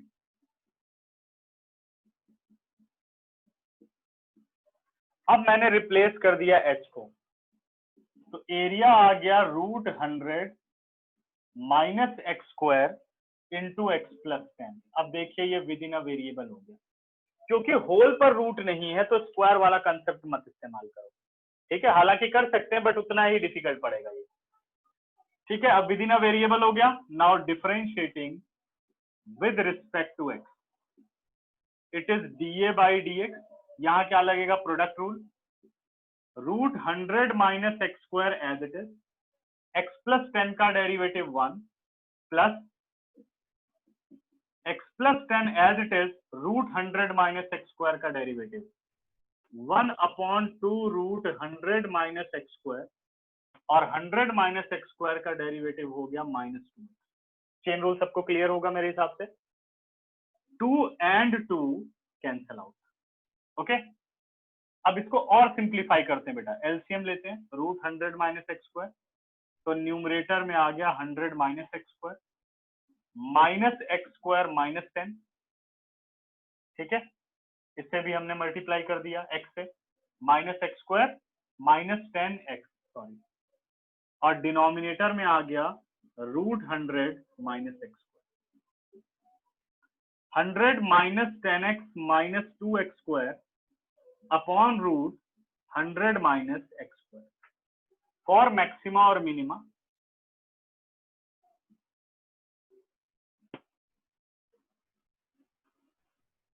Put dA by dx is equal to 0।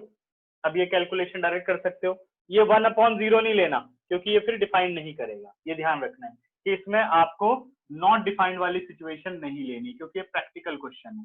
Algebra होती तो हम जरूर लेते, ठीक है ना। 0 रखा, ये डिनोमिनेटर पूरा 0 से मल्टीप्लाई होकर के 0 हो जाएगा, और यहां आ गया 100 minus 10x minus 2x square is equal to 0, minus 2 common x square plus 5x minus 50 0, minus 2 बेटा 0 के नीचे गया 0 हो गया, और इसको अगर मैं फैक्टराइज करूंगा तो ये बनेगा x प्लस 10 और x माइनस 5 0, इधर x is equal to minus 10 और x is equal to 5, because length can not be negative, direct इसको हटा देना है, therefore x is not equal to minus 10, और रीजनिंग करनी है इसकी, ठीक है ना। because length cannot be negative, therefore x is not equal to minus 10, x is equal to 5।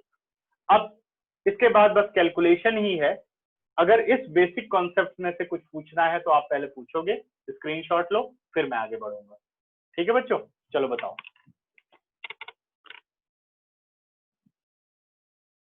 देख लो, 10 सेकंड दे रहा हूं, सब कुछ ध्यान से समझ लो, कोई डाउट हो तो मुझे बताओ।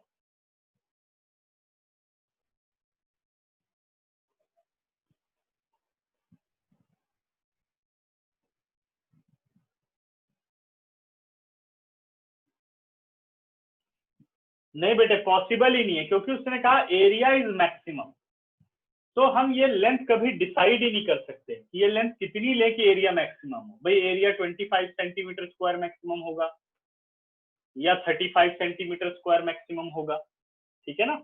इसलिए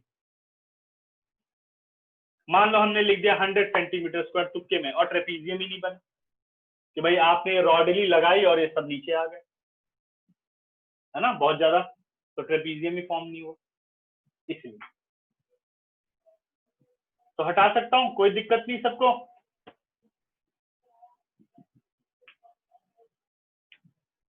चलो स्क्रीनशॉट लो इसका।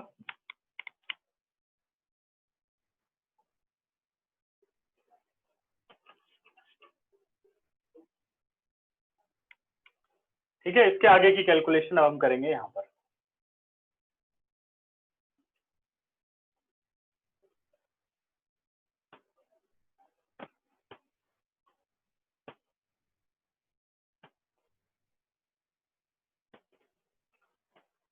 अब हमें ये देखना है कि क्या 5 के लिए ये मैक्सिमम है।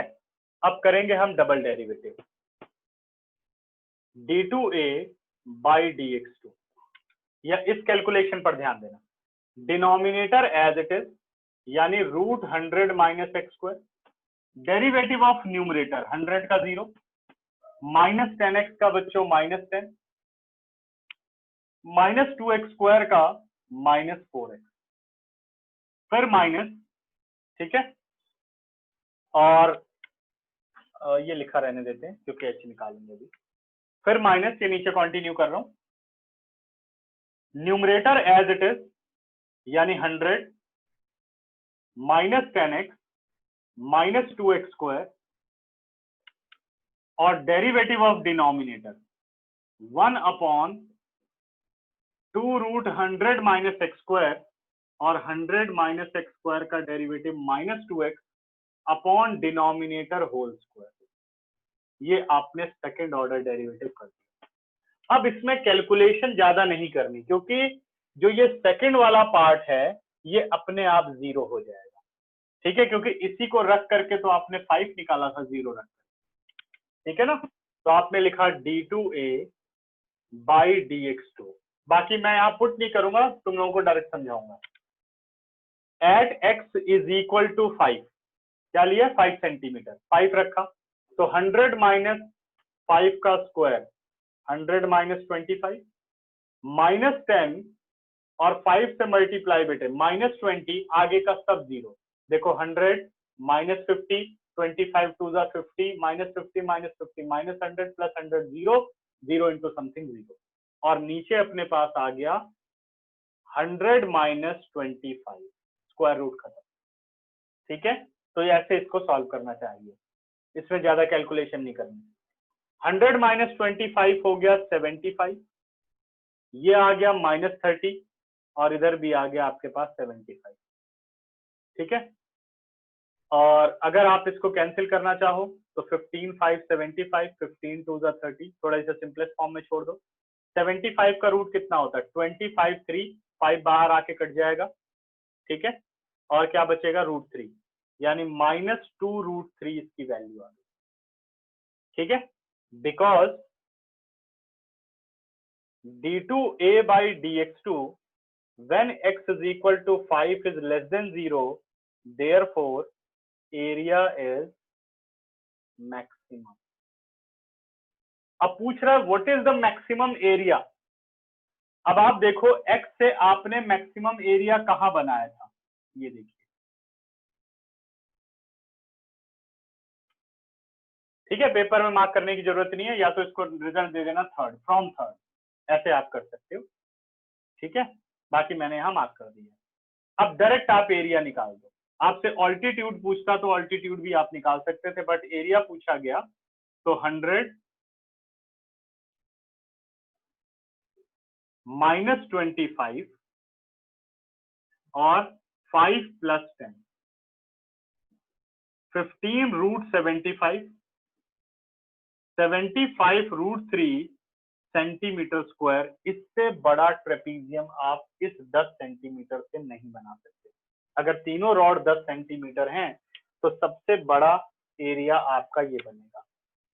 ठीक है, अब अगर मैं बात करूं तो बेस हमें कितना लेना होगा। अगर x 5 है तो बेस कितना लेना होगा, 5 5 10, और 10 पहले था तो बेस हमें लेना होगा 20।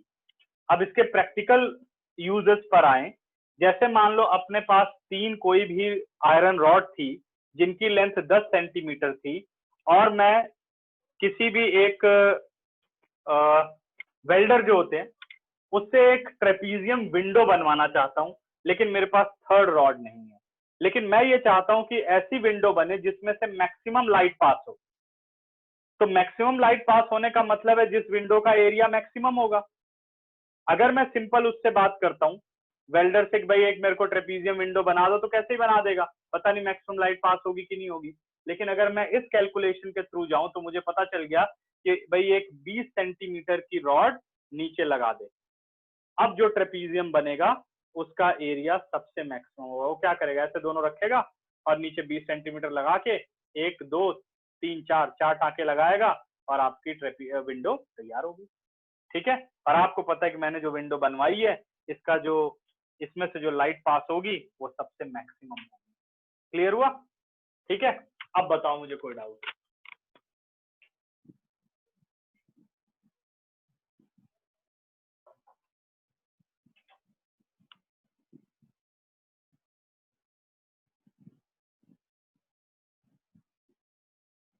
नहीं, बहुत टाइम क्यों लग जाएगा, कैलकुलेशन कर लेंगे, कुछ ज्यादा टाइम थोड़ा लगेगा। अब आप सोचो, मैक्सिमा मिनिमा का यूज हर जगह है। जैसे आप किसी भी लिफ्ट में बैठते हो, है ना, लिफ्ट कोई आदमी तो नहीं है कि जब हम उसके सर पे बैठ जाएंगे यार बहुत भारी उतर जा, ऐसे नहीं करेगा ना। तो लिफ्ट में प्रोग्रामिंग की जाती है कि एटलीस्ट जो एटमोस्ट वेट है वो इतना होना चाहिए, अगर इसके ऊपर गया तो इस पे क्या आना चाहिए, सिंबल आना चाहिए, मैक्सिमम वेट। ठीक है ना, प्रोग्रामिंग, वो प्रोग्रामिंग किससे होती है, इस कैलकुलेशन से। तो जैसे ही वेट उतना अचीव करता है वैसे ही वो दिखाने ब्लिंक करने लग जाती है। ठीक है, कि ओवरलोड हो गई, ओवरलोड हो गई तो आप उतर जाओ, उसमें से कुछ उतरेगा तो फिर वो चलनी शुरू हो। तो वो सारी प्रोग्रामिंग है ये कि मैक्सिमम कितना वेट ये लेगी।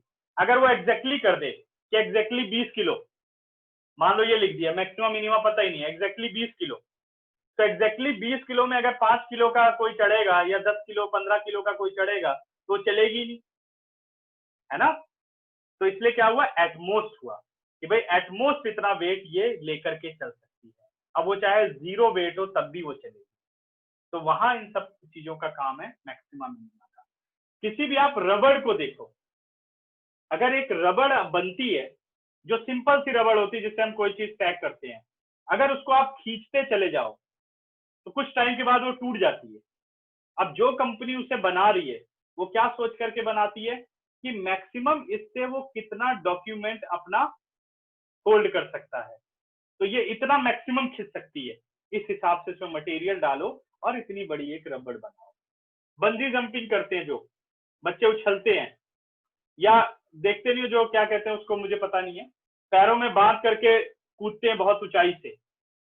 तो जब उसमें वेट लोड होता है तो वो थोड़ा इलास्टिक होती है, नीचे तक जाती है फिर उठती है।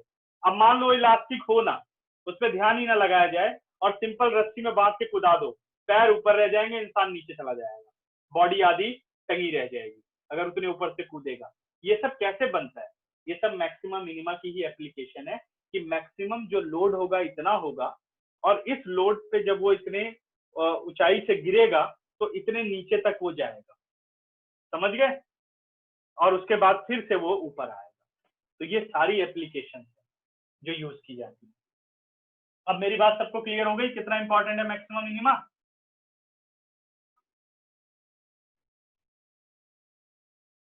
अब देखो घरों में जो मोटर लगती है 1 हॉर्स पावर या 1.5 हॉर्स पावर ऐसी लगती है, 100 हॉर्स पावर की क्यों नहीं लगा देते? क्योंकि कोई जरूरत ही नहीं है उसकी, क्यों लगाएं उसे?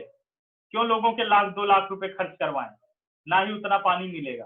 तो ये बनाया गया कि भाई सिंपल यूज के लिए कितने हॉर्स पावर की मोटर चाहिए, कॉमर्शियल यूज के लिए कितनी चाहिए।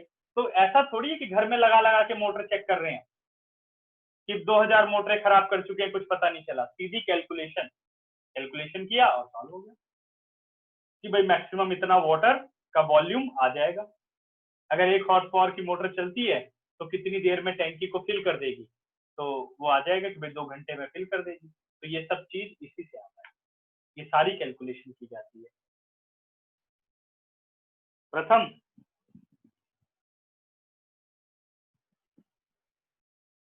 ठीक है, तो ये अगर आप सोचोगे तो आपको हर जगह मैथमेटिक्स का यूज दिखेगा, अब नहीं सोचोगे तो फिर तो कोई जरूरत, तब तो क्वेश्चन ही नहीं कर पाओगे। ठीक है, बाकी कोई भी ऐसी चीज नहीं है जहां पर आपको मैथ्स का यूज ना दिखे, हर जगह इसका यूज। ठीक है, चलिए अगला क्वेश्चन। नेक्स्ट है अपने पास, अब मैं आ रहा हूं एग्जांपल नंबर 38 पर। लास्ट एग्जांपल है ये। अब तुम लोग सॉलिड ज्योमेट्री समझोगे। हटा रहा, स्क्रीनशॉट हो गया था, हटा।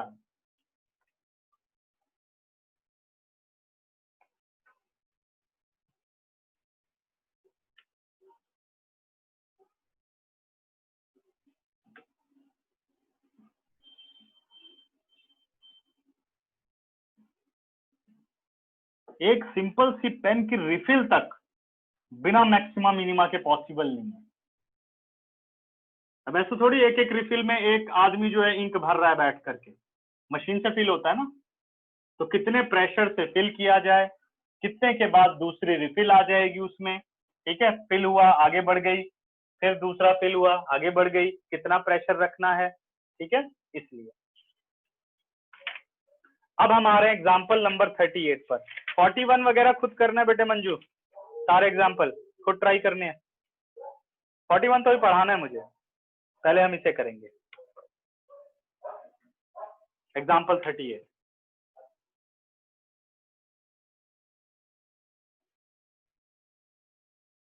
एग्जाम्पल नंबर 38 कह रहा है, अब इसकी लैंग्वेज थोड़ा सा कॉम्प्लेक्स हो सकती है, पढ़ता हूं मैं। Prove that the radius of right circular cylinder of greatest curved surface area which can be inscribed in a given cone is half of that of the cone. ठीक है, फिर से बच्चों पढ़ता हूं, देखो। prove that the radius of right circular cylinder of greatest curved surface area which can be inscribed in a given cone is half of that of the cone. Prove that the radius of the cylinder which is inscribed in a given cone.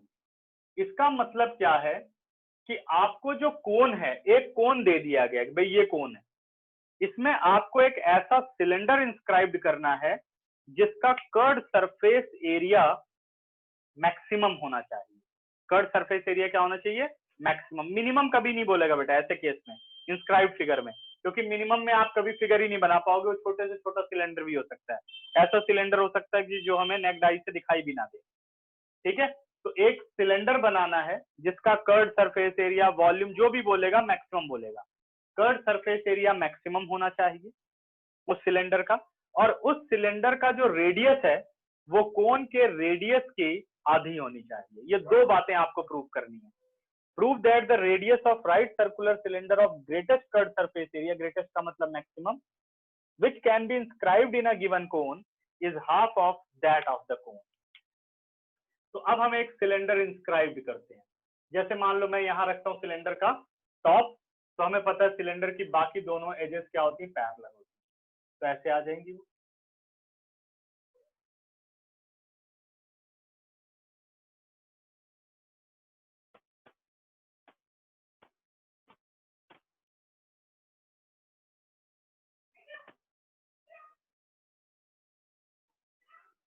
ये देखिए, ठीक है। Show that the radius या prove that the radius of a cylinder having greatest curved surface area is half of that of radius of the given cone. Given cone का मतलब है उसकी हर डायमेंशन गिवन है, उसकी स्लांट हाइट गिवन है, radius given है, height given है, क्योंकि कोन बना बनाया कोन आपको दे दिया गया, ठीक है। अब उसके अंदर आपको सिलेंडर बनाना है। अब सिलेंडर में कुछ भी फिक्स नहीं है, सिलेंडर का हम रेडियस नहीं जानते तो मैंने स्मॉल आर ले लिया, सिलेंडर की हम हाइट नहीं जानते क्योंकि कर्व सरफेस एरिया निकालने के लिए हाइट और रेडियस चाहिए, लिख लिया, ठीक है। हमेशा याद रखो कि कभी भी जो सिंबल्स हैं उनको मिक्स नहीं करना। अगर आप स्मॉल लेटर में सिलेंडर को मेंशन कर रहे हो तो हर वैल्यू स्मॉल लेटर में लो, क्योंकि थ्रू आउट कैलकुलेशन आपको ये पता रहेगा कि जो स्मॉल लेटर्स हैं वो सब सिलेंडर के लिए, ठीक है।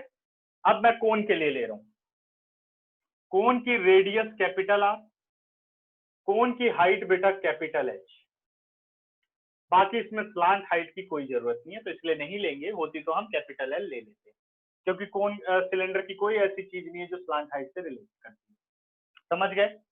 अब हमें ये डिसाइड करना है कि जब अपने पास ये चार वेरिएबल आपने लिख दिए, चार सिंबल्स लिख दिए, इन चारों सिंबल्स में से वेरिएबल कौन से हैं और कांस्टेंट कौन से हैं, हमें इस बात पे काम करना पड़ेगा।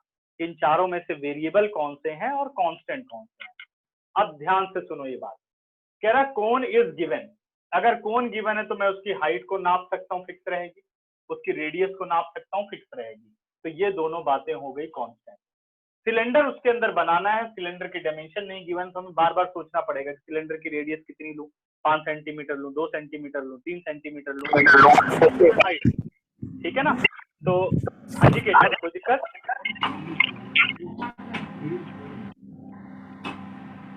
केशव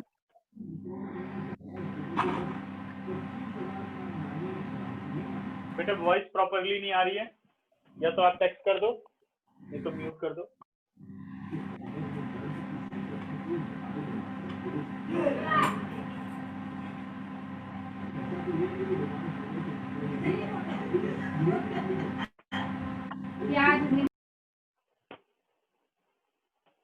ठीक है, तो अब हम बात कर रहे हैं कर्ड सरफेस एरिया हमें करना है मैक्सिमम। तो what is the curved surface area of cylinder? 2 pi R H, ध्यान देना 2 पाई आर एच, पहला रिलेशन आ गया, सही है ना।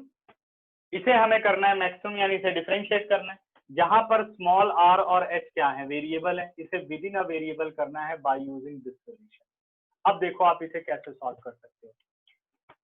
अगर पूरी हाइट h है, मैं यहाँ वैल्यू ले रहा हूँ a b c d, और हमें क्या करना होगा बेटे, जब भी कोन और सिलेंडर का कॉन्सेप्ट आता है तो हमें सिमिलर ट्राइंगल का कॉन्सेप्ट लगाना होता है।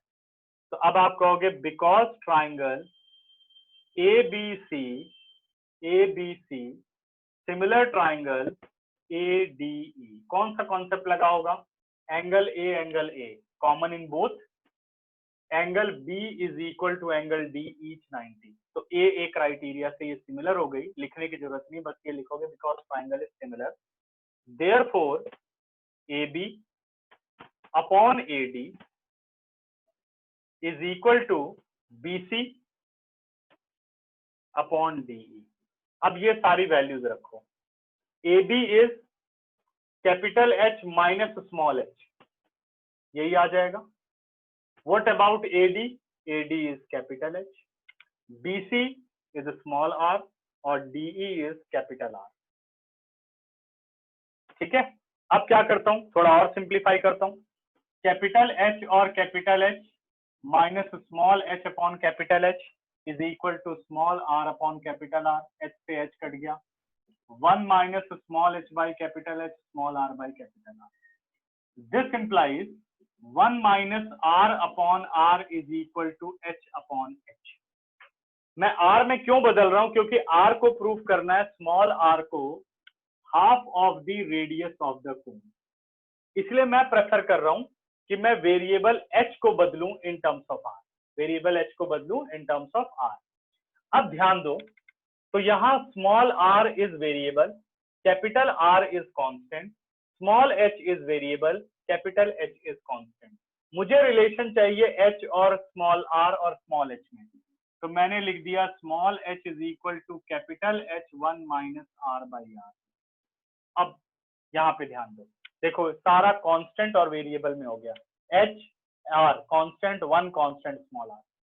From first and second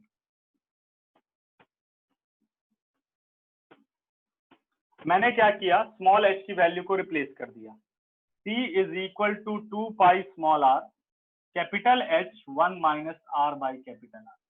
product rule लगाने से अच्छा है सारे कांस्टेंट एक साथ कर दो, 2 पाई h और r से ब्रैकेट ऑफ कर दो, r minus r square by capital R। ठीक है, differentiating with respect to small r, dc by dr it is 2 pi h, r is 1 minus 2 r by capital R, सब constant rate होंगे। For maxima और minima dc by dr is equal to 0, जब 0 किया तो 2 pi h 0 के नीचे गया 0, 1 minus 2 r by capital R 0, this implies 1 is equal to 2 r by capital R, this implies small r is equal to r by 2। ध्यान देना, हो गया proof. Okay, the radius of a cylinder is half the radius of the cone. अब करते हैं क्या इसके लिए कर्व सरफेस एरिया मैक्सिमम है, d2c by dr2, ये आपके पास आ चुका है dc by dr, तो 2 pi h as it is constant है, 1 का derivative 0 minus 2 by r scalar multiple बाहर, r का डेरिवेटिव 1 आ गया minus 2 by capital R। Answer आ गया बच्चों minus 4 pi h upon capital R। सही है, d2c by dr2 when r is equal to capital R by 2, it is minus 4 pi h by capital R, because d2c by dr2 at small r is equal to r by 2 is less than 0, therefore c is maximum। यही question कह रहा था कि with maximum curved surface area radius of a cylinder is half the radius of the cone। खत्म हो गया पूरा question. Clear?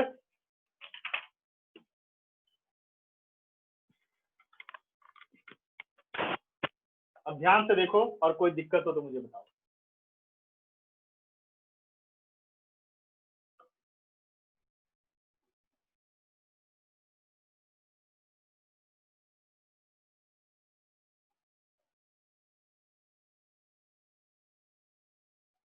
Screenshot ले लो इसका। और अब तुम लोगों का होमवर्क है एक्सरसाइज 6.5 के पहले 16 क्वेश्चन सारे कंप्लीट करके रखने हैं, फर्स्ट 16। अब तो सिलेबस बहुत कम हो गया, आराम से पढ़ना है, समस्या सारी हल हो गई है ना, बहुत कम कर दिया। हाँ 16 तक बेटे, 1 to 16। ठीक है, क्लास एंड करें या पूछना है किसी को कुछ? No sir. ठीक है, चलो बाय बच्चों, ध्यान रखो।